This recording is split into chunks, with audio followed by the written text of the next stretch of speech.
ठीक है, वो आपको इंटरनेट पे मिल जाएगी ई बुक से, मतलब कि आप ऑनलाइन भी पढ़ सकते हो उसको, पीडीएफ है पूरा। ठीक है, तो उसे भी आप plate Gilder and gantry Gilder पूरा टॉपिक वहीं से, रूप ट्रस्ट के बारे में कि आपको, ठीक है, यहाँ से आपको और क्या था आपका, ये था वाटर टैंक, पूरा टॉपिक यहीं से एसके टक्कल से मिल रहा है। एसके टक्कल आप ले सकते हो, इसकी बुक बहुत अच्छी बुक है, आप ऑनलाइन ले सकते हो। ऑनलाइन में थोड़ा बहुत इसमें वो करना पड़ेगा, पैसा देना पड़ेगा, लेकिन ऑनलाइन बुक यदि हो मैं देख लूँगा यदि मेरे पास में है, लेकिन मैं नोट्स सारे आपको दे दूँगा। ठीक है, नोट्स मैं बना रहा हूँ खुद के, हैंड रिटन नोट्स दे लिख रहा हूँ, उनको मैं आपको फॉरवर्ड कर दूँगा।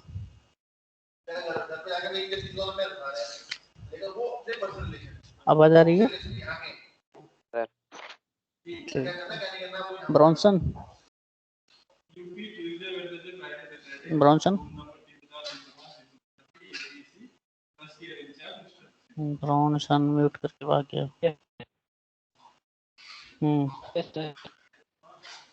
मैं नोट्स सारे फॉरवर्ड करता रहूँगा, इसी पर ही आपके नोट्स आते रहेंगे। ठीक है, जो आपका ये है टॉपिक माइक्रोसॉफ्ट के, इसी पर ही मैं अपने नोट्स सारे डालता रहूँगा। ठीक है, थोड़ा इसके बारे में देखो, चलो मैं थोड़ा एक पेज आपको पढ़ाई देता हूँ।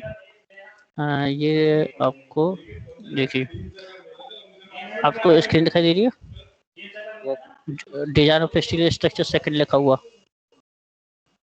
हाँ, handwritten notes. Okay okay, ठीक है। इसमें क्या होता है कि देखिए, थोड़ा ओवरव्यू बता रहा हूँ, कर देते हैं स्टार्ट यार, बहुत दिन हो गए यार, तुम्हें जल्दी फ्री करना पड़ेगा इसलिए, क्योंकि आपको ट्रेनिंग पे भी शायद जाना पड़े। ठीक है, मैं थोड़ा ओवरव्यू बता रहा हूँ कि क्या होता है कि ये बीम कॉलम में भी पार्ट ऑफ ब्रेस्ड और अनब्रेस्ड फ्रेम होते हैं। When a beam column is subject to movement along its unbraced length, it will be displayed laterally in the plane of bending। ठीक, क्या होता है कि ये बीम कॉलम क्या होता है, उस पर मूवमेंट से सब्जेक्ट होता है, जो सब्जेक्टेड टू मूवमेंट उस पर एक्टिंग होता है बीम पर, along its unbraced length। देखिए, सबसे पहले फर्स्ट पॉइंट आता है कि सर ये ब्रेस्ड और अनब्रेस्ड लेंथ क्या होती है, या ब्रेस्ड एंड अनब्रेस्ड फ्रेम क्या होता है, क्या होता है, आप बता सकते हो? What is the braced and unbraced frame? नहीं मालूम। देखिए, ब्रेस्ड एंड ब्रेस्ड जैसे कि फिक्स्ड एंड जो होता है ना फ्री, जो मतलब कि एक तरह फिक्स बीम है, एक है बिल्कुल फ्री बीम। ठीक है, जैसे एक one portion it's fix and other portion is free, तो it's called unbraced frame and two two ends are fixed. यदि दोनों सिरे उसके जो बीम के हैं वो फिक्स हैं, तो वो क्या कहलाएगा, ब्रेस्ट फ्रेम। ठीक है, तो एक बीम कॉलम में भी पार्ट ऑफ ब्रेस्ट और अनब्रेस्ट फ्रेम, मतलब कि वो फिक्स है या नहीं है। When a beam is column is subjected to movement along its unbraced length, जब हमारा अनब्रेस्ट लेंथ है और वो बीम कॉलम है मूवमेंट से कनेक्टिंग है, तो इट विल बी जैसे laterally in the plane of bending, तो वो हमारा क्या दिखाएगा, वो बेंडिंग शो करेगा। देखिए, जैसे कि ये एक हमारा बीम कॉलम है, तो मैंने इस पर क्या किया, एक लोड, ये हमारा ब्रेस्ट कॉलम है, ठीक है, दोनों तरफ से ये क्या हुआ, ये फिक्स है एक तरह, तो मैंने इस पर लोड लगाया P, can you see that? तो जब मैंने लोड लगाया तो क्या हो गया, ये लेटरली क्या हो गया, बेंडिंग होने लगा, तो इट्स नॉन एज डेल्टा या डिफ्लेक्शन। ठीक है, तो for the member restrain against sidesway, तो the maximum secondary movement will be P del, also called a member effect. तो इसको हम कहते हैं secondary movement, it's P del, P into delta. यदि हमने जब मेंबर पे कोई भी ब्रेस्ट मेंबर है, ये कोई बीम कॉलम है, और ये डॉटेड वाली इसकी ये डिफ्लेक्ट हो गया है हमारे लोड के बाद। ठीक है, वो डिफ्लेक्ट कितना हुआ, एक डेल वैल्यू हमने डिफाइन कर ली।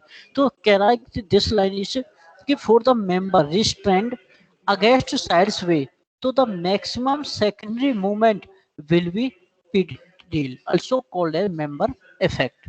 हाउएवर फॉर अनब्रेस्ड फ्रेम, यदि अनब्रेस्ड फ्रेम है तो there will be sidesway where the ends of column can move laterally with respect to each other, मतलब कि वो मूव कर सकता है लेटरली।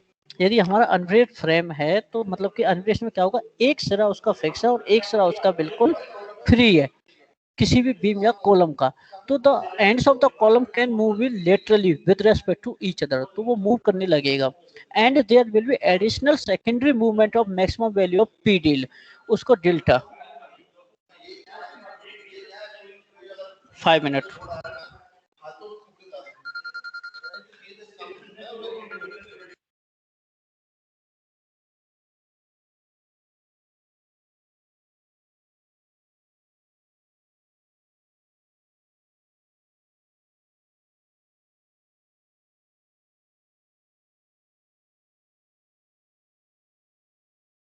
देखिए, हाँ ठीक है। तो यदि मेरा पहली बात तो ध्यान रखना, ब्रेस्ट फ्रेम क्या होता है, दोनों सिरे उसके फिक्स होते हैं। अनब्रेस्ट फ्रेम में क्या होता है कि it's end end portion are not fix and one portion is fixed and other portion is free.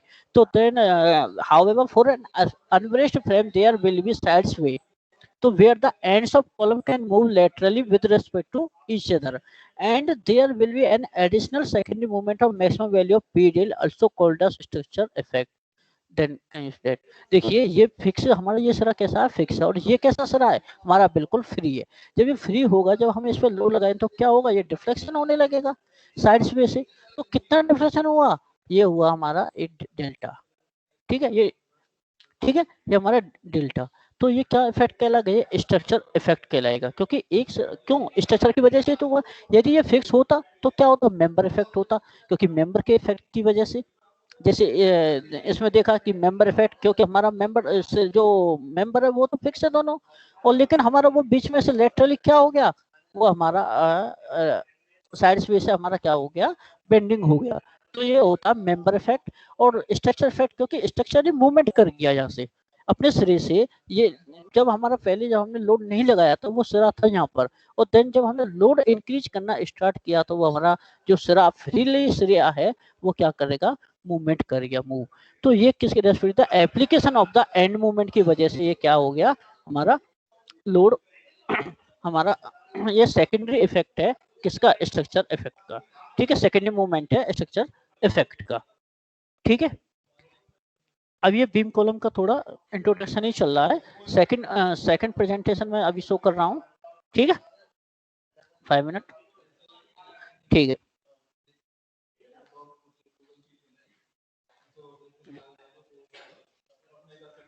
देखिए आपको स्क्रीन दिखाई दे रही है, सेकंड पार्ट दिखाई दे रहा है। हेलो अजय ना, हाँ Bronson, second part clear, second part is seen, second number, okay on the design of the beam columns in frames. हाँ या in frames या, ठीक है। हम in the design of beam column in frames the magnitude of moment due to p del and p delta effect are to be considered।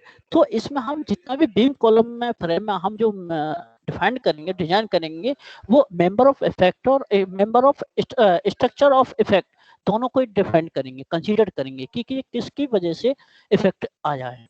ठीक है, ये कब आता है, P del and P delta कब आया, ये विच आर एक्टिंग वेयर, जो where movement and axial compression load are acting together, एक साथ दोनों लोड एक साथ आए किसी भी बीम कॉलम पर, तो हमारा पी डेल और पी डेल्टा दोनों इफेक्ट वो मैग्नीट्यूड ऑफ मूवमेंट आएंगे। ठीक है, देखिए behavior of beam column क्या है कि हमारा behavior of beam column represent the general load case of an element in structure with beam and auxiliary load column being the limiting cases। क्या होता है कि हमारा जो बीम में हमारा मूवमेंट होता है या बेंडिंग होती है, ठीक है, जबकि कॉलम में हमारा क्या होता है, ऑक्सिलरी लोड की वजह से कंप्रेशन होता है एक्सिलरी लोड के। लेकिन as the bending movement on a beam column approach zero, यदि हमारा बीम कॉलम में बेंडिंग मूवमेंट जीरो हो जाए तो हमारा क्या वर्क करेगा, ये वर्क करेगा एक कॉलम की तरह। देखिए बेंडिंग किस में होती है, मैंने फर्स्ट पेज में ही बता दिया था कि बीम में हमारा बेंडिंग होता है, और कंप्रेशन जो होगा लेटरली डिफ्लेक्शन होगा वो किस में होगा, लेटरली डिफ्लेक्शन वो होगा हमारे कॉलम में। यदि मान के चलो बेंडिंग मूवमेंट हम जीरो कर दें बीम कॉलम में, तो हमारा क्या रह जाएगा, एक कॉलम रह जाएगा, तो वो बिहेव लाइक ए कॉलम, तो वो किसकी तरह रिप्रेजेंट होगा, कॉलम की तरह होगा, क्योंकि बेंडिंग मूवमेंट मैंने जीरो कर दिया है। When the axial force approach zero, यदि मैं एक्सियल फोर्स को जीरो कर दूं तो वो बीम कॉलम किसकी तरह बिहेव करेगा, वो बीम की तरह बिहेव करेगा। आ गया याद, ध्यान रखना। Yes. यदि मैं बेंडिंग मूवमेंट, देखिए बेंडिंग किस में होगा, बीम में तो होगा, हॉरिजॉन्टली बीम है कोई, उस पर लोड लगाओ तो वो क्या होगा, अपनी शेप डिप्लेट करने लगेगा।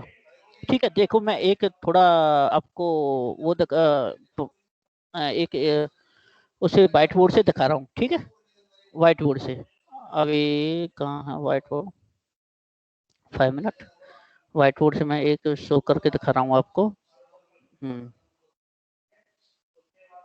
5 मिनट।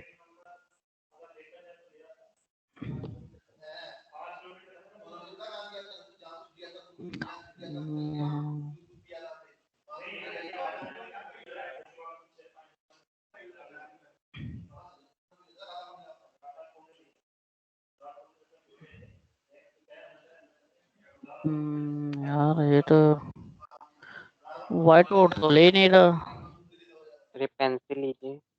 नहीं आ ही नहीं रहा व्हाइट बोर्ड।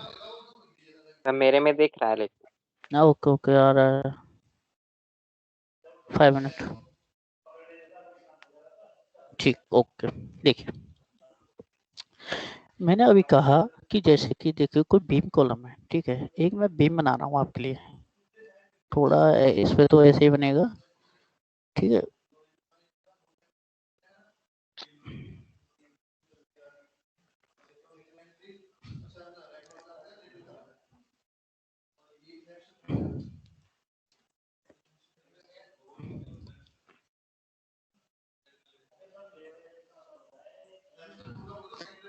देखिए ये मैंने पी लगाया और ये मेरा मूवमेंट, ठीक है। ये सब, हाँ रुको, सपोज रबड़ कहाँ, सॉरी, ये हमारा बीम है या बीम कॉलम है, ठीक है। और रुक जाइए, फर्स्ट 5 मिनट, मैं इसको दूसरे कलर से डिफाइन कर रहा हूँ। ये हो गया और ये मूवमेंट हो गया, ठीक है। देखिए ये मेरा कोई बीम कॉलम है और इसमें मैंने पी एक्सियल फोर्स और ये मेरा मूवमेंट क्या लगा दिया, एम, ठीक है। तो जब मेरा, मैंने अभी कहा कि यदि मैं मूवमेंट को खत्म कर दूं, यदि मेरा बेंडिंग मूवमेंट इससे है जो जीरो हो जाए, जीरो, यदि मैं इससे बेंडिंग मूवमेंट को हटा दूं, लीजिए लीजिए, तो किस तरह वर्क कर रहा है ये, एक खाली एक्सेल फोर्स, और एक्सेल फोर्स किस पे आएगा, एक कॉलम पे आएगा, ठीक है। तो ये आपका कहलाएगा कॉलम, ये कहलाएगा आपका कॉलम, COLUM, ठीक है। यदि मैं इससे ये लोड हटा दूं, लीजिए, और इस पे मैं लगा दूं क्या, मूवमेंट, क्या ये कॉलम मूवमेंट की तरफ वर्क करेगा, नहीं। तो ये क्या कहलाएगा, कॉलम क्या हो गया कि दोनों लोड उस पर टुगेदर एक साथ कनेक्टिंग हो, एक्सेल फोर्स एंड मूवमेंट, तो दिस रेक्स, तो ये हमारा रेक्ट किसकी तरह करेंगे, बीम कॉलम की तरह रेक्ट करेंगे, ठीक है। ब्रॉन्सन पैरंग, यदि मेरा मूवमेंट जीरो हो जाए, इट्स जीरो, तो देन इट्स कॉल्ड कॉलम, यदि if axial force is zero then it's called beam, ठीक है, क्योंकि उस पर हमारा बीम में एक्टिंग होगा, ठीक है। ये हमारा, अब देखिए आगे की जो स्क्रीन शेयर दिखाई दे रही है बिहेवियर ऑफ बीम कॉलम की, No, sir. नहीं दिखाई दे रही, हेलो, नहीं दिख। नहीं दिख रही, ओके ओके, मैं शेयर करता हूँ 5 मिनट, देखिए ठीक है, हो गई behaviour of beam column, okay okay ठीक है। तो क्या कह रहा है कि beam column represent the general load case of an element in structure with beam and actually load column being the limiting cases तक। ठीक है, अब आप बीम कॉलम की इंट्रोडक्शन समझ गए होंगे। बीम कॉलम क्या रिप्रेजेंट करता है, ये जनरल लोड के डिपेंड करता है कि हमारा स्ट्रक्चर पर कैसे लोड आ रहा है। यदि हमारा स्ट्रक्चर पर बेंडिंग मूवमेंट आ रहा है तो ये बीम की तरह करेगा। यदि स्ट्रक्चर पर एक्सियल फोर्स आ रहा है तो हमारा कॉलम की जगह। यदि दोनों टुगेदर एक साथ आ रहे हैं तो हमारा बीम कॉलम आपका कहलाएगा। यदि मेरा बेंडिंग मूवमेंट हम जीरो करते हैं, bending movement on a beam column approach zero, तो it will behave like a column, और when the axial force approach zero तो the beam column will behave like a beam. Consider a plastic और compact beam column में fail by yielding और terminal buckling. यदि में कोई plastic या compact I section है, आई सेक्शन समझ लो, आई चैनल आपने बनाए होंगे वहां पर उसमें फर्स्ट डिजाइन डीएसएस फर्स्ट में, तो वो हमारा किसकी वजह से फेल हो सकता है, वो हो सकता है फ्लेक्चरल की वजह से, यील्डिंग की वजह से और टॉर्जनल फ्लेक्चरल बकलिंग की वजह से भी फेल हो सकता है।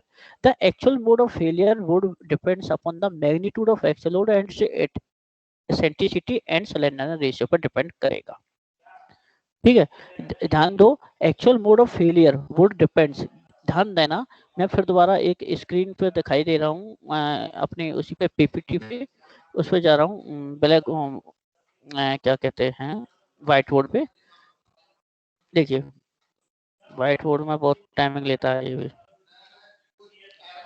कोई भी बीम कॉलम है, कोई भी स्ट्रक्चर है, वो फेलियर वो तीन चीजों पे डिपेंड करता है उसकी पे। ठीक है, ये मैं रीड मार रहा हूँ। देखिए वो हमारा जो फेलियर है वो किस पे, सबसे पहले स्लेंडरनेस रेशियो जो कि डिनोट करते हैं हम लेमडा से। आपने पढ़ा होगा लेमडा बराबर क्या होता है, effective length, it is the ratio of the effective length to the radius of gyration L upon are.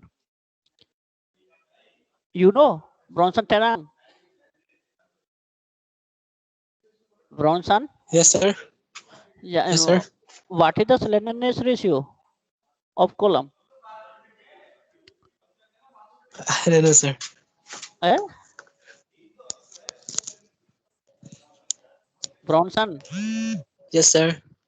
what is the slenderness ratio of column? I don't know, sir. I don't know. It is the ratio of the effective length of column to the radius of gyration r, where the L, small l equal effective length. Effective length. Sir, whiteboard is showing error in my phone. What? Whiteboard is not working in my phone, sir. Oh, phone. Laptop मेरे में दिखता है sir. यार उसके में तो दिखाई दे रहा है Bronson. Something went wrong. Network problem. Ajayanand, effective yes length, what is the effective length of column? You know, Bronson, Yes, sir. what is the effective length of column? Effective length of column. आपने पढ़ा है, ऐसा हो ही नहीं सकता।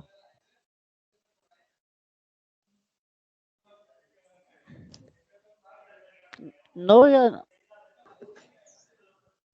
हाँ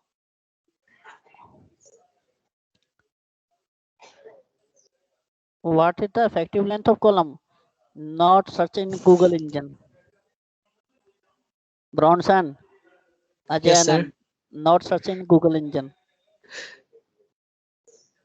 Effective length of column.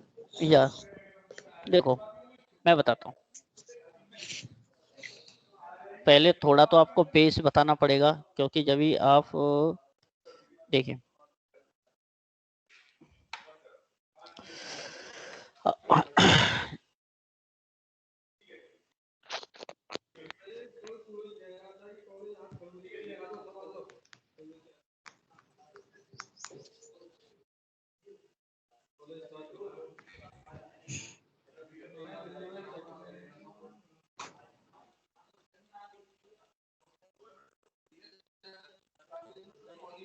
Yes, देखिए कोई if any beam and two ends are fixed, two ends are fixed, and just then where the increase the load, so then laterally deflection, जो which are known as it's जब देखो तो कोई beam है जो fix है दोनों सिरे उसके जो है जो टू एंड है उसके दोनों फिक्स है, तो हमारा वो डिफ्लेक्ट होगा जो मेरा लोड बढ़ना इंक्रीज हो जाएगा, ठीक है, लेटरली। तो इसकी वैल्यू होती है वो क्या होती है 0.0 होती है, 0 सर पॉइंट। ये आपको ठीक से नहीं आ हाँ रही है। क्या सर आपकी आवाज ठीक से नहीं आ रही है। आवाज क्लियर नहीं आ रही है यार, क्या हो रहा है? 5 मिनट। देखिए इफेक्टिव लेंथ क्या होती है कि ये हमारी डिपेंड करती है कॉलम के फिक्स एंड सिरों पर। जो कॉलम के एंड सिर होते हैं कि हमारा फ्री एंड है या फिर फिक्स है या फिर हमारा हिंज है, ठीक है, उसके जहाँ से वो डिफ्लेक्शन होना स्टार्ट हो जाएगा। ये आपको डायग्राम दिखाई दे रहा है? Yes sir. हाँ, जैसे कि ये हमारा डिफ्लेक्ट हो गया तो ये वाली हमारी जो वैल्यू होगी यहाँ से जहाँ से हमारा डिफ्लेक्शन स्टार्ट होता है और जहाँ डिफ्लेक्शन बंद होता है, ये ही हमारे इफेक्टिव लेंथ होती है। देखिए इसकी फुल लेंथ क्या होगी? फुल लेंथ तो उसकी कॉलम की यही हो जाएगी, फिक्स सिरे से और टॉप से बॉटम तक, ठीक है, कॉलम की ये होगी कैपिटल एल, ठीक है। ये रुकिए पहले एक बार सब कुछ वो हो गया, मैं आपको एक बार क्लियर पिक्चर में दिखा देता हूँ। एक तो माउस से यदि पेन हो वैसा वाला तो क्लियर आता है। अरे यार ये और टेढ़ा के तो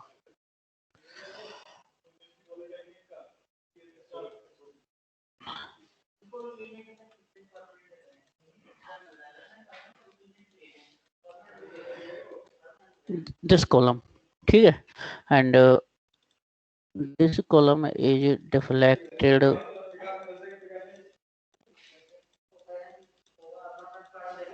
this portion where the start of deflection and ending of deflection middle portion, it's called small l, denoted by small l, and this portion capital L. देखिए हमारी फुल लेंथ होती है जो कॉलम की टॉप से लेकर बॉटम तक, वो तो होती है क्लियर लेंथ या लेंथ कहते हैं। इफेक्टिव लेंथ क्या होती है कि जो हमारा डिफ्लेक्शन स्टार्ट होता है कॉलम में और जहां डिफ्लेक्शन बंद होता है कॉलम में, उसकी जो बीच की दूरी होगी, जो between the distance in in deflection point, ठीक है, it's known as effective length. तो ये हमारी वैल्यू डिपेंड करेगी, जैसे कि स्मॉल एल ये डिपेंड करती है it's slenderness ratio, it's fix position of column कि फ्री है कि नहीं है, फिक्स है या फिर हिंज है, कॉलम कैसा है, और its length depend on length. तो हमारी इफेक्टिव लेंथ ऑफ कॉलम जो कि जैसे कि small L equal to 0.70 L, this column where the two ends are fixed of column। जब हमारे दोनों सिरे किसी भी कॉलम के फिक्स हों दोनों, तो उसकी इफेक्टिव लेंथ क्या होती है 0.70 एल। मैं अभी नेट के द्वारा आपको दिखा रहा हूँ, थोड़ा नेट अपना नेट के द्वारा दिखाता हूँ आपको। Effective length of column photo 5 minute effective length of column 5 minute.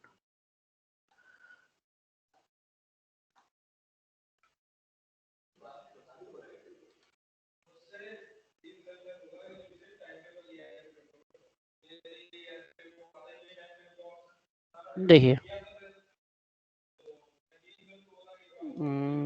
मैं थोड़ा स्क्रीन शेयर करता हूँ आपके साथ। कहाँ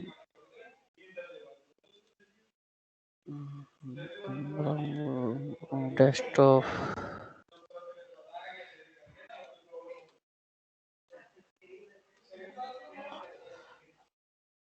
आपको स्क्रीन शेयर हो रही है? Yes, ये sir. कॉलम दिखाई दे रहे हैं? Yes, sir. ओके ओके, देखिए ये हमारा इफेक्टिव लेंथ का कॉलम है। जैसे कि ये इसके दोनों सिर्फ फिक्स हैं, first portion and second portion fix, ठीक है। तो देन जब हमारा इंक्रीज लोड होगा तो ये क्या होगा, बकलिंग होने लगेगा column. This dotted line it's present in buckling point, ठीक है। Buckle shape of columns formed and dashed line and it देखिए second case it's end where the one portion one end is fixed and other portion is free, मतलब कि hinge. तो जो second portion पर मैंने क्या किया, हिंज लगा दिया, तो this dotted line is buckle shape and other portion is, मतलब कि मूवमेंट कर सकता है। एक पोर्शन हमारा फिक्स है और दूसरा पोर्शन क्या है कि अपने जगह पर नहीं रह सकता, मूवमेंट कर सकता, मूव कर सकता लेटरली, तो इसकी, ठीक है। और नेक्स्ट पोर्शन क्या है कि दोनों सिरों पर हमारा टू एंड्स आर हिंज, दोनों सिरों पर हमारा क्या है, हिंज लगा दिए मैंने। तो this portion is dotted safe and one portion is fixed and other portion is hinge and freely and laterally movement in laterally side, तो देन फिक्चर दिस। और ठीक है, तो इनकी वैल्यू जो होगी, देखिए theoretical value of K where the beam are fixed, two ends are fixed, so its value 0.65, where the one end hinge and other edge free, sorry fixed, so 0.80, and where the movement rotation free and and translation fixed, तो 1.2। ये हमारी क्या होती है, ये हमारी जो value recommended design value of के है वो क्या है, हमारी इफेक्टिव लेंथ है। और ये इफेक्टिव लेंथ कहाँ होगी, ये हमारे जहाँ से ये स्टार्ट होता है ना बकलिंग कॉलम में, और यहाँ एंड होता है बकलिंग का, वही हमारी इफेक्टिव लेंथ होती है, ठीक है।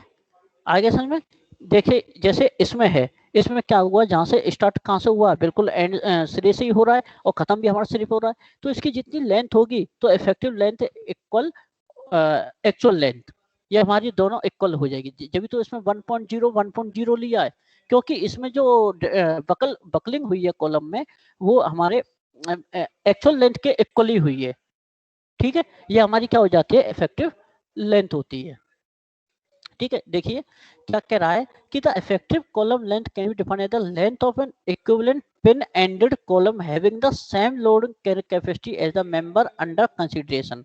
मतलब कि यदि हमारा पिन एंड कॉलम है और वो जहां पर उसमें स्टार्ट हो जाएगा बकलिंग और जहां पर एंडिंग होगा बकलिंग का, वही हमारी क्या होती है, इफेक्टिव लेंथ होती है कॉलम की, ठीक है। Yes.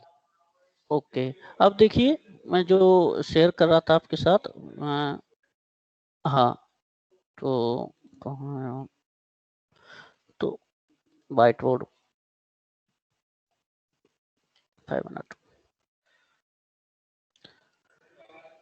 तो हमारा जो हमारा डिपेंड करेगा सिलेंडर रेशियो पे डिपेंड करेगा, और सिलेंडर रेशियो का एक जो फॉर्मूला होता है lambda equal L upon R होता है, एल अपॉन आर, ठीक है। अब आपसे पूछने लगे सर लैम्बडा की वैल्यू, चलो हम मान लिया हमने कि वह स्मॉल एल अपॉन आर, लेकिन सर आर क्या है, आर रेडियस तो है नहीं कॉलम में, रेडियस कहाँ होगा, यदि हमारा आई सेक्शन कॉलम है या फिर हमारा रेक्टेंगुलर कॉलम है तो आर होगा उसमें, नहीं होगा। खाली आर यदि रेडियस से आप डिनोटेड करें तो आर किस में होगा, वो होगा सर्कुलर कॉलम में, लेकिन रेक्टेंगुलर कॉलम में तो आर होगा नहीं।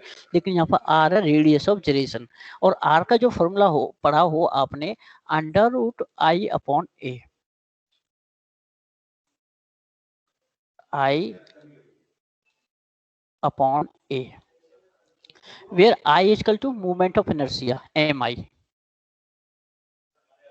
moment of inertia, moment, you know a moment of inertia, Bronson, Ajay, Yes, sir. moment of inertia, और A equal cross section of जो उसका कॉलम का क्रॉस सेक्शन है कि क्या उसका एरिया, ठीक है। तो आप आर इक्वल लैम्बडा इक्वल क्या है, what is the cylinder ratio, it is the ratio of effective length to the radius of gyration, where L equal it is denoted by ends of the column and r equal under root I upon A, I what is I, I is equal to moment of inertia जो कि which are given in the question, and A is equal to cross section of the column, ठीक है। तो ये आपका define करेगा I equal उस पर आई अपॉन ए पर। और दूसरा जो इसका डिपेंड करेगा वो करेगा एक्चुअल लोड पर। एक्चुअल लोड देखिए, एक्चुअल लोड की हमारा एक्चुअल लोड कैसे आ रहा है उस पर, कि हमारा सेंटर पे है कि नहीं कॉलम के पर। जैसे कि मैं एक थोड़ा उसका टॉप व्यू बना रहा हूँ कॉलम का, ये हमारा कोई टॉप व्यू है कॉलम का, ठीक है, और इसमें हमारा ये मिडल पोर्शन है। यार ये लाइन किस में माउस हुई, ये वाला, ठीक है। यदि मेरा लोड सपोज मानिए यहाँ पर आ रहा है, बिल्कुल सेंटर पे आ रहा है इसके में, तो क्या है एक्सेल फोर्स होगा, बिल्कुल सेंटर पे आ रहा है, ठीक है, तो लोड हमारा बिल्कुल सेंटर पे आ रहा है तो कोई दिक्कत नहीं। यदि मेरा लोड खुद एसेंट्रिसिटी पे, यदि लोड मेरा सपोज मानिए लोड मेरा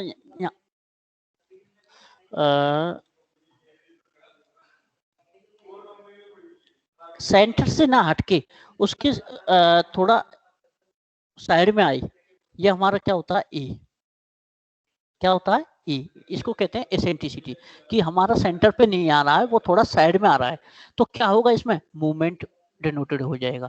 क्योंकि मूवमेंट बराबर क्या होता है, आपने फॉर्मूला पढ़ा होगा, मूवमेंट बराबर होता है P डॉट ई, कि हमारा लोड कौन सी दूरी कितने डिस्टेंस पर है, तो मूवमेंट इसमें मूवमेंट हो जाएगा इसमें कॉलम में। क्यों, यदि सेंटर पे आया तो कोई बात नहीं, क्योंकि वो तो कॉलम की तरह मूवमेंट काम करेगा बिल्कुल सेंटर पे। लेकिन यदि ये लोड हमारा थोड़ा सेंटर से हटके आ गया तो ये मूवमेंट जो कॉलम है वो मूवमेंट करने लगेगा, मतलब मूवमेंट करने लगेगा। और जो कि मूवमेंट का फॉर्मूला होता है P डॉट ई, ठीक है। ये हमारा डिपेंड, और लास्ट पोर्शन जो डिपेंड करता है वो करता है एसेंट्रिसिटी। ध्यान रखना, जो बीम कॉलम है वो किस किस पे जो भी फेलियर होता है वो तीन चीजों पे डिपेंड करता है, सेलेनियन रेशियो लैम्बडा, सेकंड है एक्सियल फोर्स पी, और सेकंड और थर्ड है इसका एसेंट्रिसिटी ऑफ, कि हमारा लोड सेंटर पे है या नहीं। तो इन तीन चीजों पे हमारा कॉलम है जो कह रहा है the actual mode of failure would depends upon the magnitude of actual load, its eccentricity and सेलेनियन रेशियो, ठीक है। इन तीन चीजों पे डिपेंड करता है, ठीक है। कल मैं और उनसे कह देना कि सभी लोग एसोसिएट अपना डाउनलोड कर ले, और क्लासेज मेरी रेगुलर चलेंगी इसी टाइम, अजानन और ब्रॉनसन, ठीक है। सभी से कह दीजिए कल से मैं अपना सिलेबस स्टार्ट कर दिया है, मैं ज़्यादा टाइम वेस्ट नहीं करूँगा, ठीक है। ये सारे नोट्स मैं भेज दूंगा जब मेरी ये यूनिट खत्म हो जाएगी, लेकिन डिजाइनिंग है इसका ऑफलाइन ही पेपर हो तो अच्छा रहेगा। अजानन, यस सर। सभी लोगों से कह देना ऑथर सीट अपना डाउनलोड कर ले, फिर सिलेबस दोबारा नहीं हो पाएगा, क्योंकि तुम्हें ट्रेनिंग पे भी जाना है सभी लोगों को, ठीक है। क्योंकि हम चाह रहे हैं कि 15 तारीख तक ये खत्म कर दें पूरा, ठीक है। मैं अब अपना, हाँ बोलिए।